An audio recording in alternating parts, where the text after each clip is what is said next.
आपण बघणार आहोत नवीन आणलेला माठ वापरायला कसा सुरू करायचा। तारेच्या घासणीने आतून तो हलका हलका घासून घेऊया।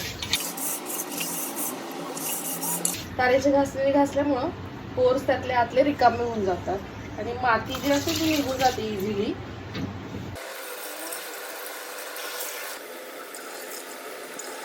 आता मी हा माठ पाण्याने पूर्ण भरून घेतलाय, तो आपण रात्रभर तसाच ठेवून देऊया।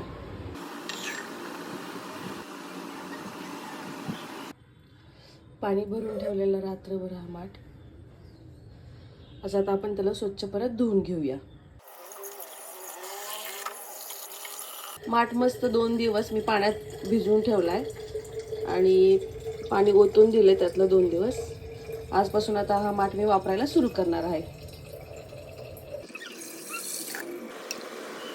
माठ वापरायला तयार।